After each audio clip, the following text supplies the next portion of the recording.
I'm the chairperson of Sri Lanka Development Authority. I'm the chairperson of Sri Lanka Promotion. I'm the chairperson of the conventions, that's a MICE business, and I'm also the chairperson of the hotel school.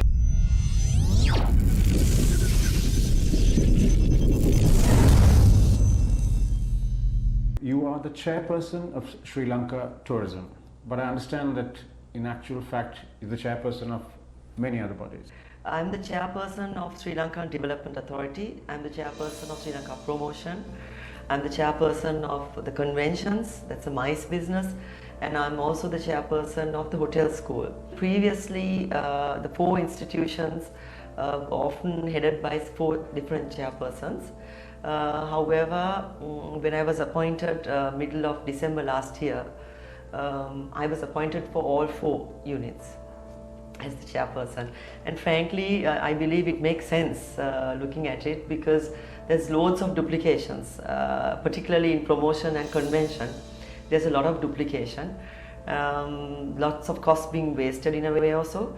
So we are actually looking at, the president has given us the instructions to merge the three institutions, excluding the hotel school obviously, because of the fact that it is a school.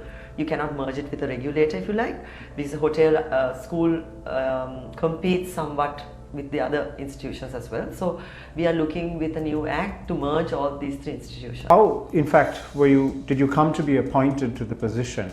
I understand the president specifically handpicked you for the role. You probably have to ask him though, but I believe it could also be that he was looking for professionals to join the public service with his plan for the country. I was also involved in Vietmaga when the policies were made. Actually, the president started discussing and formulating policies about 3-4 years ago. Actually, and several professionals were asked to join, irrespective of political views or race or gender. He put together a group of professionals. I'm not a Vietmaga member or an office bearer or anything, but professionals were called, and I had the opportunity of participating in various policies that we made. We made from the pepper policy to the dairy to the fisheries to tourism to so many, solar energy, the renewable side of it is very strong on, discuss education and all that. So we had interaction, a lot of us professionals from different areas had interactions, and so we were involved in the tourism policy as well. So that's probably maybe one of the reasons as well. And I think he's looking for somebody who's possibly not totally involved but has exposure. So my family has businesses in tourism, but have I personally worked in tourism myself directly? No. But I think you need also somebody to come from outside and look at things afresh. Good things have happened, not so good things have happened in the past, and I think it's possibly good to get some fresh eyes in and to have a look at it. And basically what I'm doing is following the president's manifesto. Actually, he has a detailed plan for tourism. So what we are doing as a team, tourism, I call it Sri Lanka Tourism altogether because it's too big, so many names to mention. So we are following, his manifesto action plans. In terms of reopening, yes. Now we're all within a COVID lockdown situation. Although there's relaxation worldwide, travel is still something that needs to happen. So, in preparation for what's going to come, or preparation for the coming season, what exactly has tourism done in terms of getting everything together so that we are actually prepared as a nation, hospitality and the other leisure sector, to actually welcome tourists once they start traveling in? The first question people keep asking is, when is the airport opening? But that decision obviously is made by the health officials. We originally planned on opening it on 1st of August, so we worked towards that. Now that has been delayed for several reasons. One is because of the fact that the first priority is obviously given to Sri Lankans to return. There are about 52,000 Sri Lankans wanting to come back. So obviously that's our first preference and first choice is to bring them back. Action plan. The second one is, of course, the COVID test capacity also has to be looked at. How many, everybody has to be, the PCR test has to be done. 10 to 12th day again it has to be done. So there's obviously in every country a limitation on how much PCR test one could do. So that's been looked at. Of course, the third reason is because of there was a new cluster that was formed recently. So obviously that has to be, we have to address that issue. I'm also in the COVID task force under the Army Commander. So we meet very often and various action plans are achieved. The last one reason for the delay in opening is, and quite critical actually, is what is happening globally, the second wave and the issues that's happening globally, which we need to take heed and look at it. So the decision when to open will be decided by the Ministry of Health and we will go. But now what have we done? What have we done? What we have done is we have done a detailed guideline on what you as a hotelier, when I say hotel, it's 5-star, 4-star boutique all the way to homestay. So it's a whole gamut, all the full range of hotels, accommodation sector. What do you have to do? Very clear about buffets, about housekeeping, about staff, about banquets, about all that. A detailed guideline has been running into about 90 pages actually, but it's very detailed how you have to do it. Right. So now that has been implemented. We have selected, through a tender process, we have selected an international auditing firm to do the auditing, that they will be starting soon. And the MOH, Ministry of Health, will give the final approval. So now if you are a hotelier, you need to abide by those regulations. You need to apply to be certified through us. So the auditing firm will go in there, certify you, then you can take hotel bookings. Right? So that is the first step. The second step is what have we done for tourists now? How would they know what's the protocol? And there's a whole process made. We work together with immigration, civil aviation, airport aviation on this one, and Ministry of Health obviously. And we have made a detailed plan for that with the flow plans and so on. So basically, if you're a tourist, you should apply for an online visa on the immigration form. When you apply for the online visa, you will have to show, indicate very clearly where you're going to stay. So you have to be staying in a certified hotel, I explained to you before. Right. So you have to be staying in a certified hotel, you should have not only booked, but you should have paid for the accommodation. It's just not that you just make a booking and move out. So in the immigration application itself, you will be putting that information. We will be asking you some additional questions. Are you traveling with Sri Lankan passport holder? Because there are often dual passport holders who with a foreign spouse or child or whatever. So we will be asking those questions. We will be making mandatory the COVID insurance, whether you have insurance overseas, which is fine, or if you're not, we will give you the option to get the insurance. Right. Now this is at the time of applying for a visa. Okay, so that information is got. Now that information, with the help of UNDP and ICTA, we have this app included into the immigration application process. Right. So now when this person applies and says he's going to stay in X hotel from day 1 to 7, and then say 8 to 14 he's going to stay in another hotel, we already now know exactly where he's going to stay before he comes.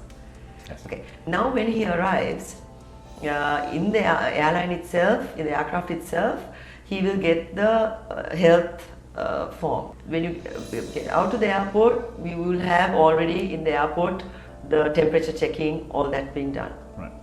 Now when you arrive at immigration, they know that you are arriving because they've given you a visa. They know that which hotel you're going to be staying. Right. From that app, we are already being informed. We'll be informing all the 25 districts via email. This person, passport number, blah blah blah, will be in Hambantota.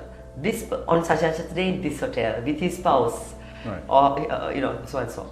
So the health authorities will know exactly where people are going to be staying through this information we have got. Right. Now they've arrived. We do the PCR test. Okay. Right, at the airport or across the road close by, but not getting into bus and going distances, but either the airport or vicinity of the airport, you will be doing the PCR test roughly 4 hours. Either it's positive or it's negative. If it is positive, there's a procedure where you will be sent to a quarantine hotel or a specific hospital.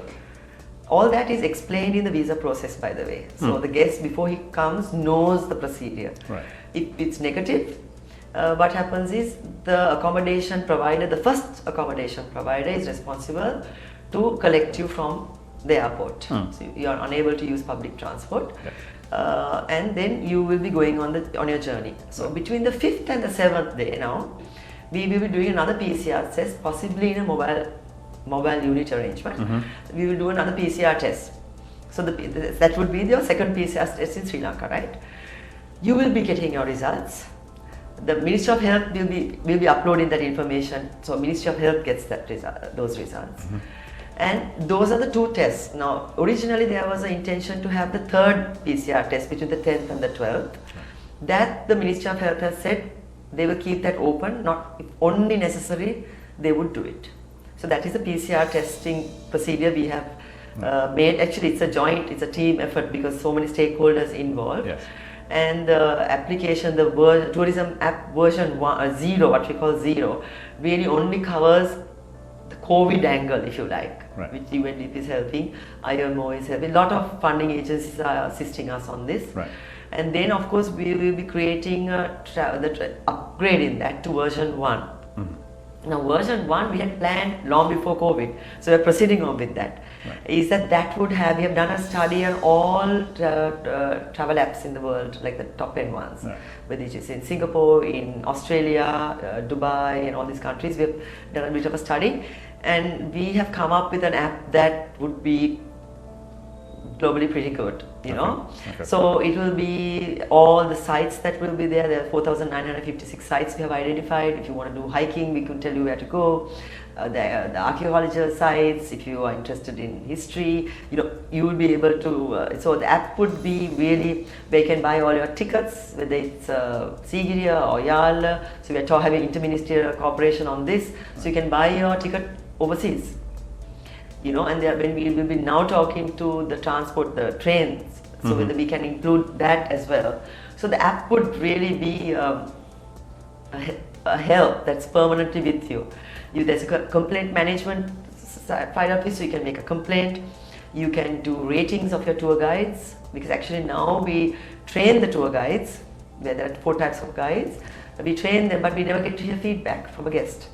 So the travel app will also be used to get feedback from, and then to see where are the lapses or where we can improve the training levels, you know. So the app, I'm really excited about the app actually.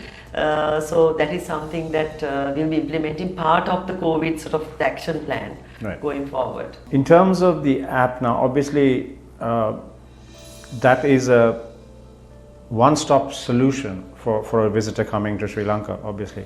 Now, in that sense, the interministerial cooperation, I think, considering that things take a lot of time in Sri Lanka, especially between ministries.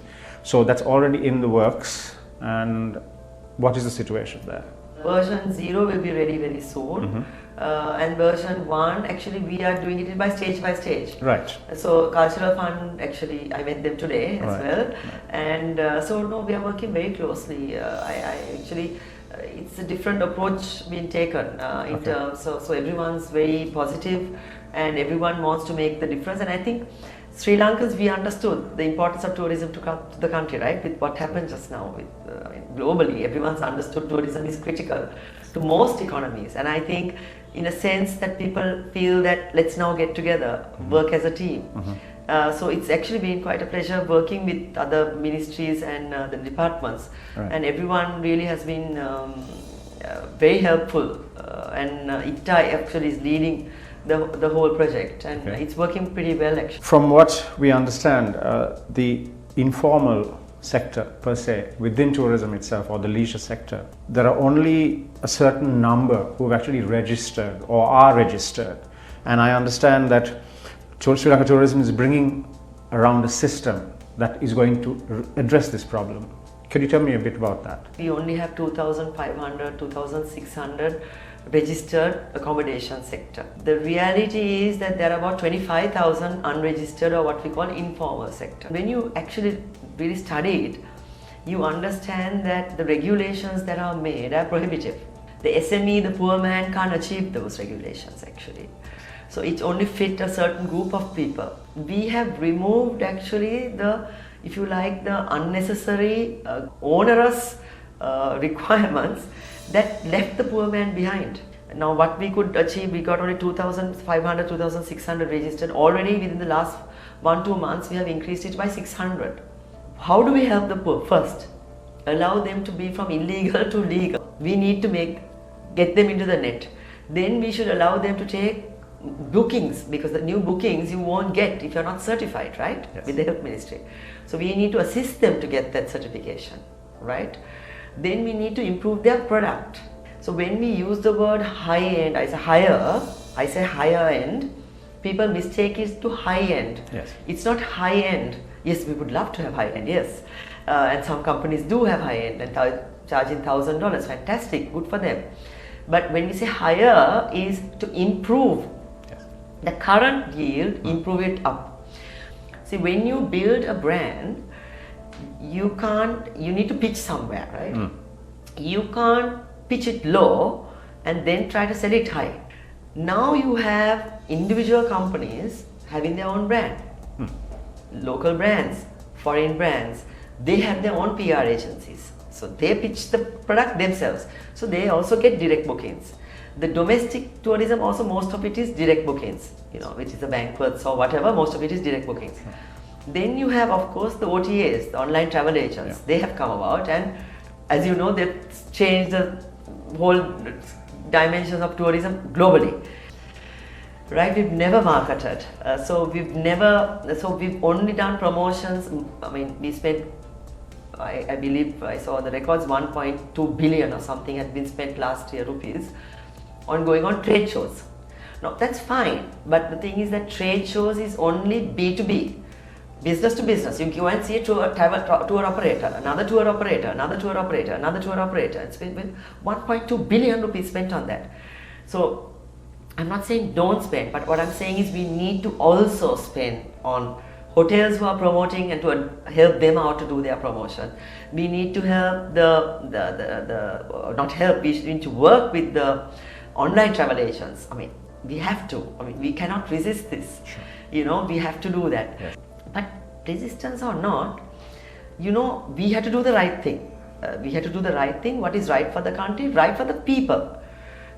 From the poor man onwards, it has to benefit. Sure. Now, when you look at the 2,500, 2,600 registered lot, is there no? Right. So we have been doing that. Now, what is more important for me to tell you is this amount. 25,000 people have not registered with us. Right.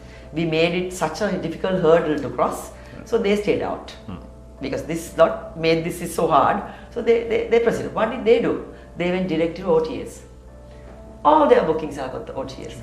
All their bookings are with them, 100%. Right. Now, I feel so sorry for them because they don't have a buying power there. Right. Each one of them are going and negotiating with these OTAs.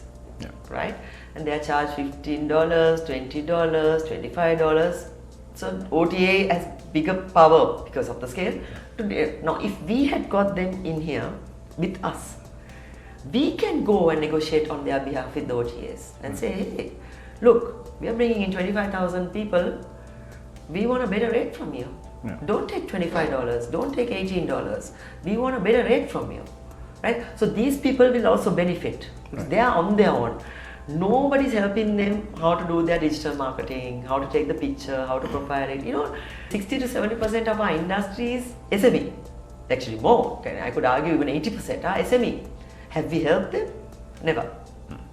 So what I am trying to do is reduce the hurdle, tell them to come join us, right. Help to negotiate with OTAs, help them with the promotion, that whole thing, as well as from my perspective, also from the government's perspective, we will also get revenue now, because today they are not paying any taxes. The OTA doesn't pay the taxes, right? So now when you bring it in, it's kind of a win-win. So we are bringing these people in. Yes, some people are screaming and shouting, but even if they're screaming and shouting, we have to do what is right. Correct. And we are seeing good results actually with it. Yeah. So we are actually proceeding on.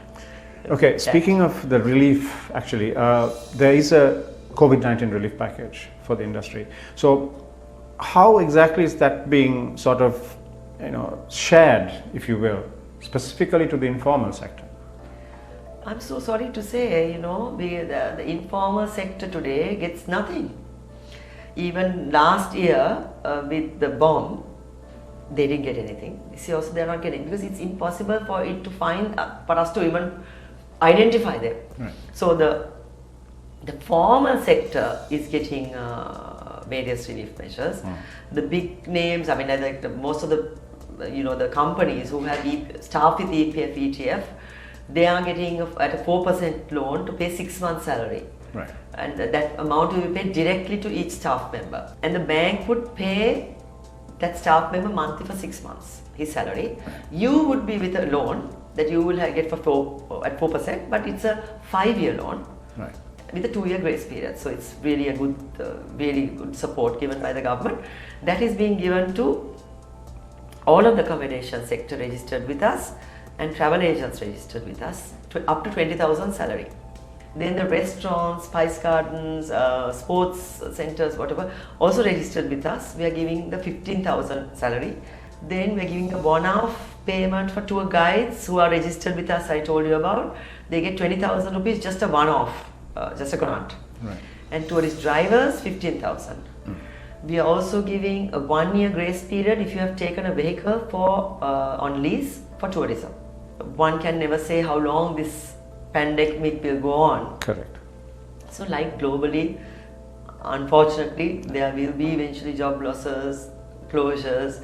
Nobody can stop it. Sure, Big sure. organizations globally are also facing it. One thing I do understand is there's a lot of vocational training institutes that are coming on board to provide this training. What is the connection with Sri Lanka Tourism on that specific training policy? The tour guide, he's an ambassador. Yes. He or she is an ambassador. So their training is done by us. So what happens is, with that training, we do it ourselves. So we are looking at an insurance scheme for tour guides who are trained with us. With regards to the vocational training, you asked me the question, are we using them? Yes, I'm pleased to tell you. For the first time, we have spoken to the chairperson of vocational training, and he has kindly agreed to do the driver training. We are actually now working with loads of government institutions. I'm pleased to tell you that. Working really well, actually. In terms of international agencies, Yes. what kind of support are we receiving as a nation for our tourism sector specifically? There is been a lot, I'm grateful for this, a lot of interest from EU, UNDP, World Bank, ADB, IFC, IOM, I can go on naming it. Right. And I'm really blessed, because they are already helping me. It's not just talking. Often these things, doesn't have the traction that you are looking for. Sure. Now the UNDP is already helping with that, as I told you about the travel app. Yes. IMO is working already with the PCR testing, the capacity increasing at the airport. Right. UNDP is already given resources to coordinate all this. Right. Actually, often what happens is that people are so busy in the organization, and when all these agencies provide things, they need also a lot of information. Sure. So we put a team, actually with our staff as well as UNDP, who's heading it for us, coordinating all these aid agencies. Right. So that we track and we get the money and the support and the resources that they promise they are going to give us. What we have agreed with them is two broad areas. One is the SMEs, because EU is very keen to help the SMEs. Getting the health certification, giving cash handouts to SMEs is what part of their program. Yeah. The second step, the SMEs is a broad area. Actually, they are going to select a particular province, and they are going to focus on a province, which is fine for us. Right. We don't mind whatever province they choose out of the 9. We will support them, right? To uplift the poor, the SMEs too.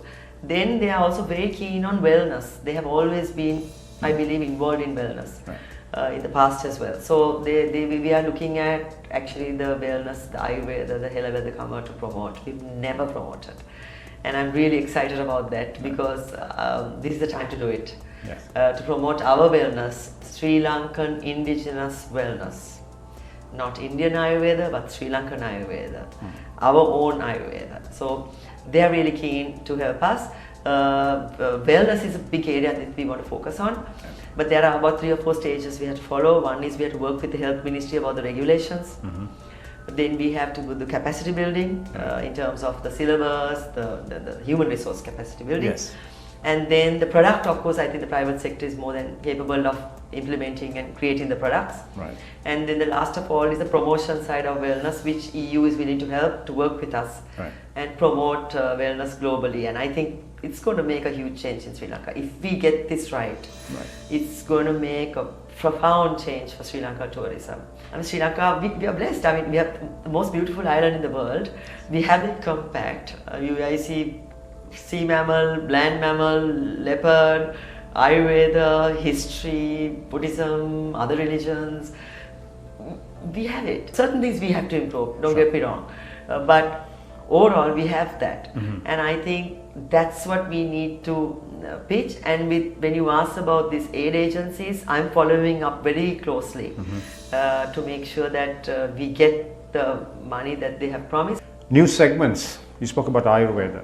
Yes. What other areas are you looking at in terms of opening up or a new product offering, if you will? Sure. Ayurveda is one critical one. The wellness, I call it Sri Lankan indigenous wellness. So it will cover our yoga and our sort of the food, the meditation, the whole thing, the gamut of it.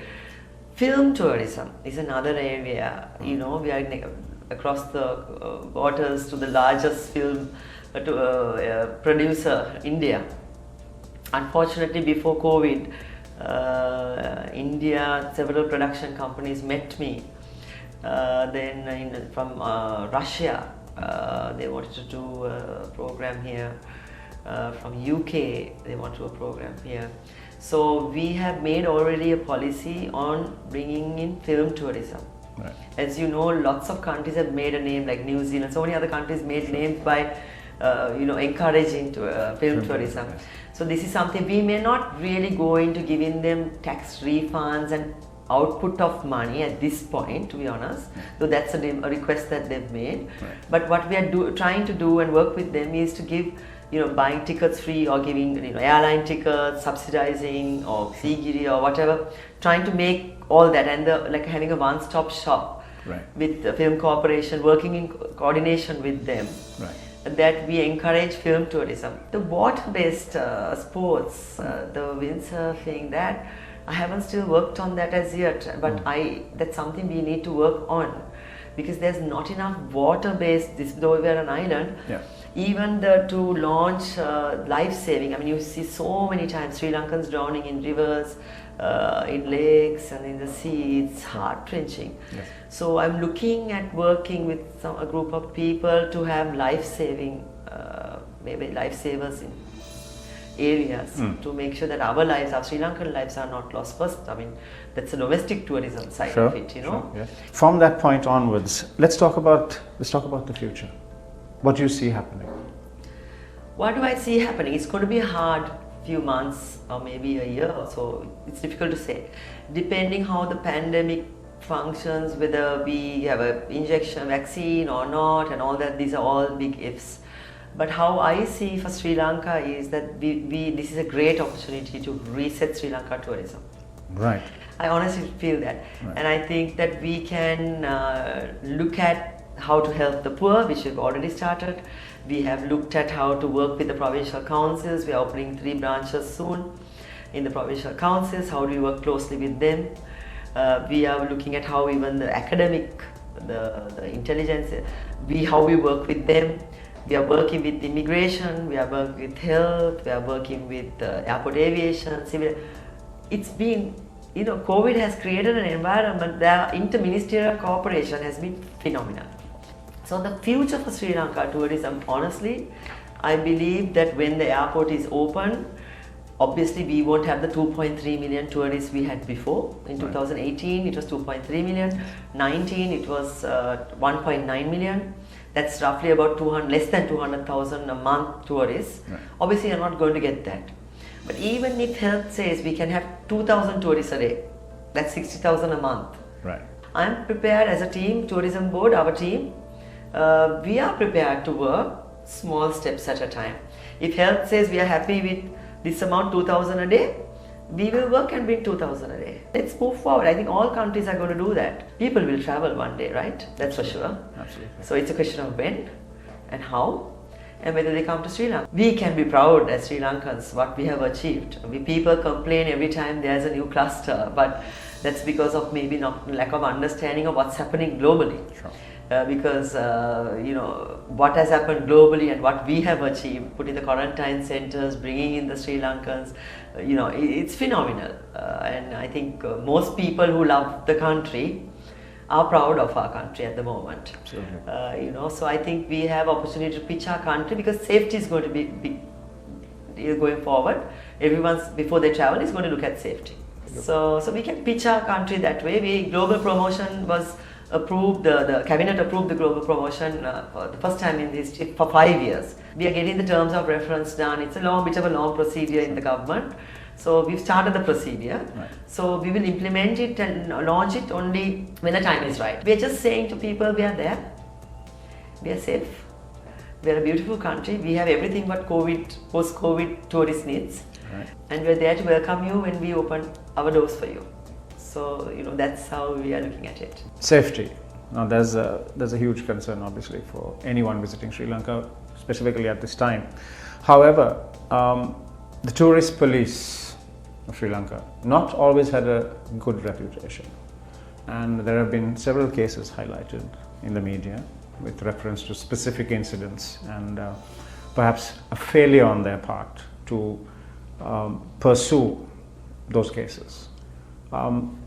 Is there anything being done currently or in the works to sort of bring the tourist police specifically up to date in terms of tactics, in terms of their role as de facto, I would say, even ambassadors? Sure. Actually, it's a critical area. Safety, not only COVID safety, but safety of your well-being, and absolutely. The president actually at the meeting the other day mentioned that zero tolerance on anything against a tourist. So at the highest level, there is a commitment. He, in fact, at the meeting mentioned that a DIG will be appointed and that there will be separate police force to safeguard tourists. The defense secretary, actually we had a meeting with the defense secretary, and he also gave the same commitment at the highest level. And we gave them all the list of all the 2,600 odd hotels at that time, a month ago. The approach now, I think I can tell you that there's much more commitment to get that right. And even that travel app, version 1, we'll be putting an emergency button. So if you press that, it will be connected to the closest police station. Right. So that's the level of this thing, and we'll be marking areas. If it's several issues in those areas, we'll be highlighting that. Right.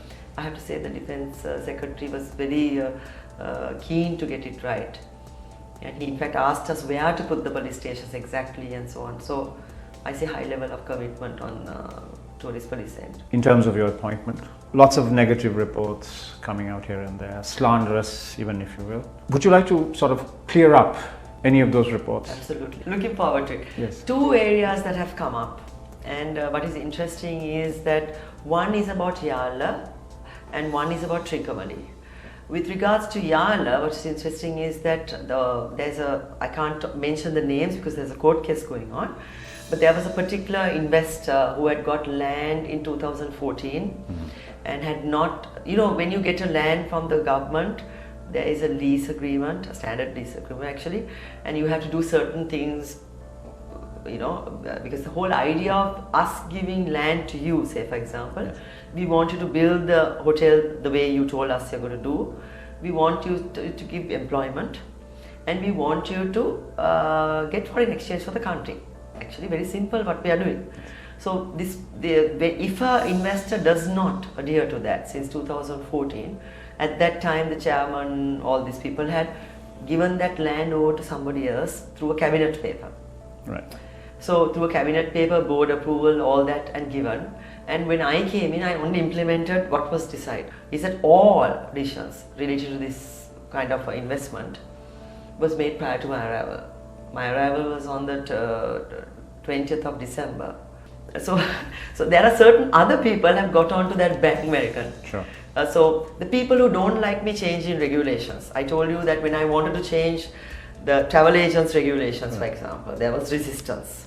When the, so the people who are resisting, then friend of a friend is a, what is that saying? What is a friend of a friend is a friend of your enemy is a friend of mine, kind of a thing. So that approach is taken, and then there's a Yahla case here. They're trying to change some guidelines to help the poor here. Then you have various human smuggling and various issues that has happened before my arrival. Human smuggling has happened where visa letters were given to people and all that. When you start checking those, involving very senior people in the industry also. So then you have all this happening. Then what happens is disconnect, this what gets to get together with that one, who gets to get to this one. So all this happens. So then they went on a huge thing of, oh my God, conflict of interest, conflict of interest. Okay, it's not conflict. Obviously they don't know the law because I've written a book on company law. Yes. Right? So I know what conflict of interest means. It means when you get some information and make use of it, or in this case a real conflict of interest would have been if this investment for 6 years didn't happen, and I quickly came, the moment I came, I quickly gave it to my husband or family, or a friend even a friend. That would be conflict of interest. That's not the case. The cabinet before I arrived had given it to a foreign investor, right, from Abu Dhabi or whatever. A proper investor who's bringing in $15 million US. So actually I am keen to make it happen because the country needs the income, the dollars coming into our country. So that investment is $15 million US. I am looking forward to it, actually. So if I had given it to the family, yes, that absolutely would have recorded. This is given to some other investor already before my time. I am implementing it. So there's zero conflict of interest. But so that's one. Then with number two is with regards to Trinco.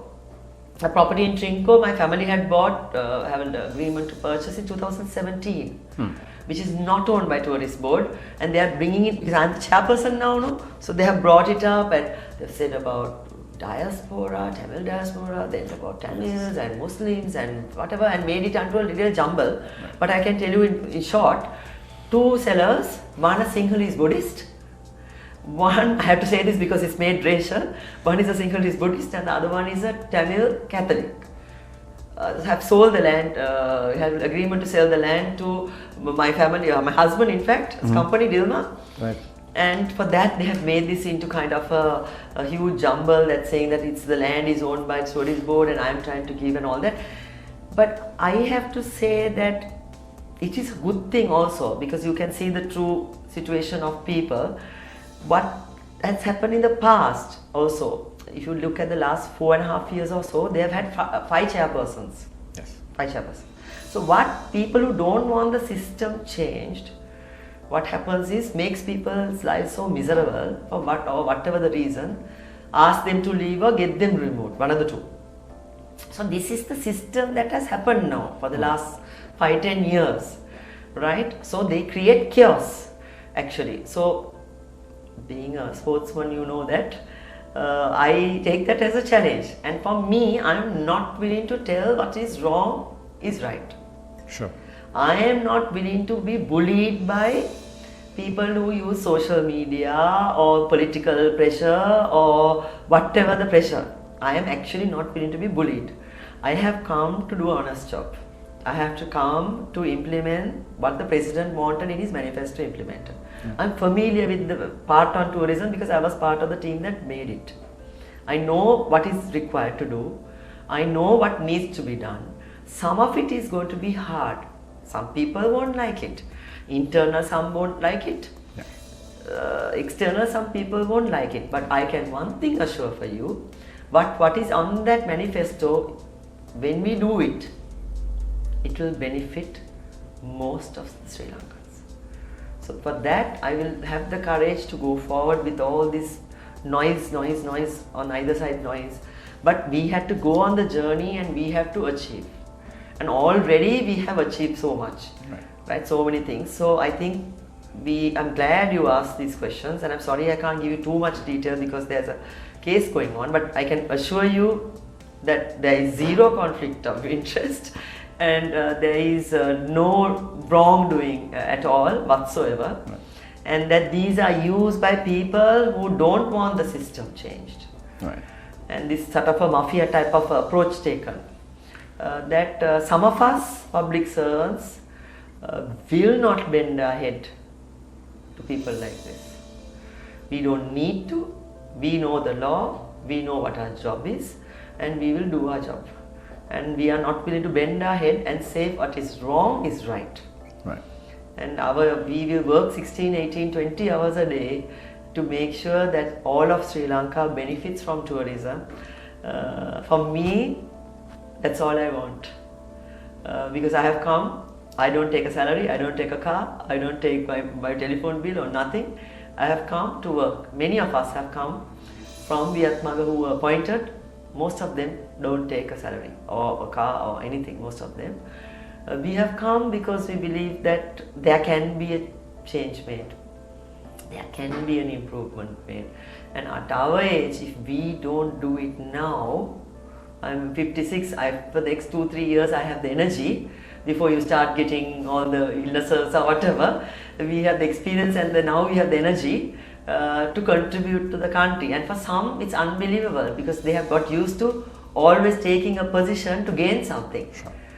So they judge us by their standards. Sure. Not all of us are like them, where they do something always to benefit, always to get a cut, always to get a personal benefit. No, there are people in Sri Lanka, there are proud Sri Lankans who love Sri Lanka, who work for the love of the country and who work and believe that the President's manifesto will make a change for this country, and that this is our chance, our only chance in our lifetime anyway, for sure, that we can contribute to that journey and make a significant difference. Thank you, Kimarli. Thank you for talking to us. Thank you.